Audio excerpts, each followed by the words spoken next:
Places where they've got to step over, or there are steps and they've got to navigate their way up and take their time, and they've got to step off and things like that. Those small pieces provide a little bit of adversity under supervision for them to test their boundaries, their abilities and their skills while not putting them too greatly at risk. Welcome to Fika's Focus. Voices leading change. Today I'm talking to you about the role of the education sector and supporting risk and adversity. When I was younger, and that wasn't that long ago, no, it was a few years ago, we were let out onto the streets. We had to be home when the lights came on.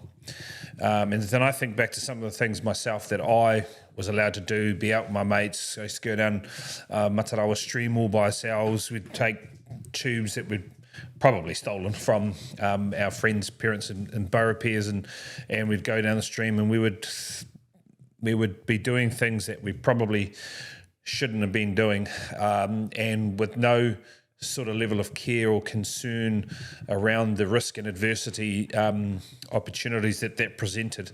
And it was a really important part of my formative years in terms of creating the person who I am today.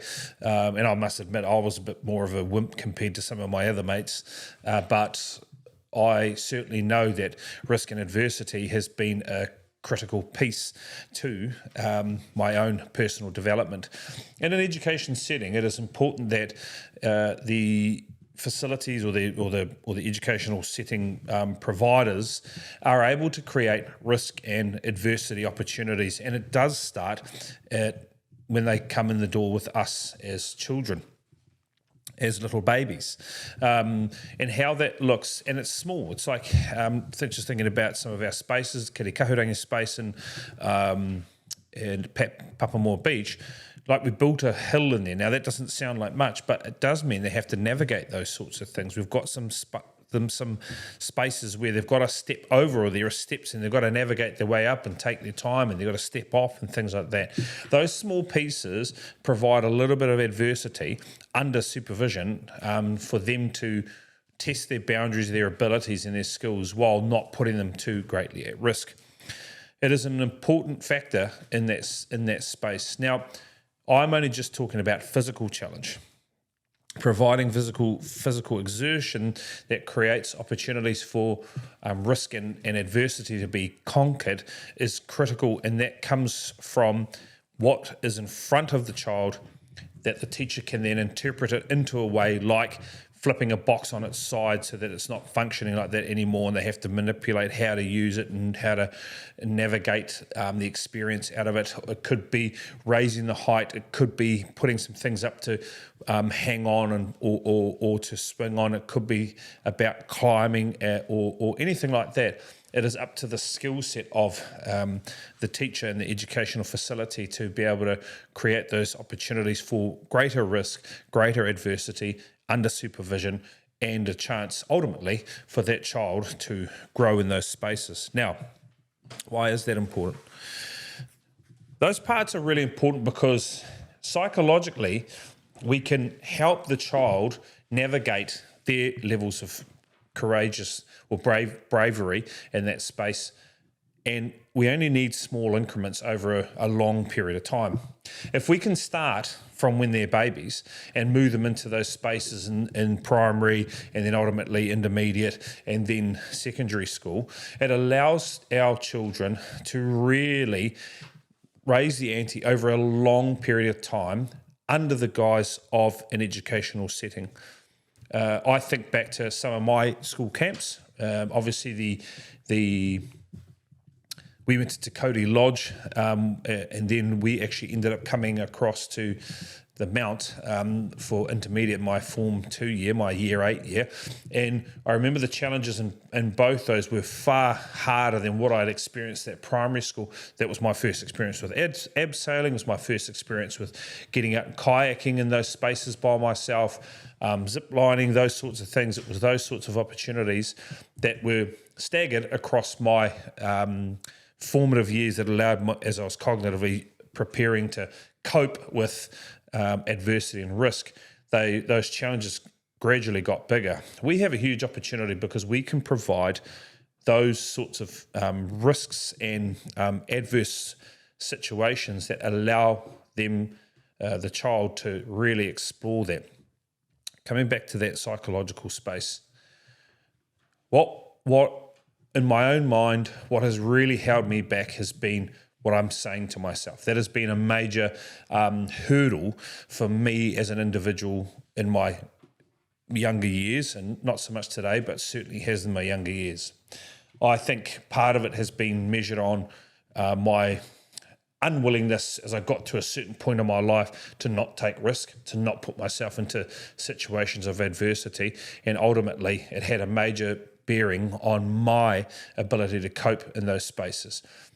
Now, fast forward, when we work hard with our leadership members and all those in our teaching team, what we're actually really encouraging them to do is find those things that really terrify us, ask ourselves why that's so terrifying, and then try to see the fear and adversity as an opportunity for growth, and knowing, right, I can plan so much, but I'm also going to have the ability to get through the rest of it. And that's a really important setting. So for us, when we're coming around and asking our leadership council members to really talk through what they're feeling, how are they feeling, what's the problems presented, and how to address it, we are actually really dealing with probably a lot of what stifled them when they were younger. We're also giving ourselves a chance to really dig through and dig into a lot of that allows us to build that bridge of risk and adversity, and then get across and hopefully try to remove the factors around that failure is a bad thing. That's a real important piece that we need to talk through, because that's what we try to do with children. We're not worried about our children failing in aspects. Obviously, we don't want them to get hurt. Kids are going to get hurt, and we don't want it to be as a reason of poor supervision or not well thought out experiences that test risk and adversity.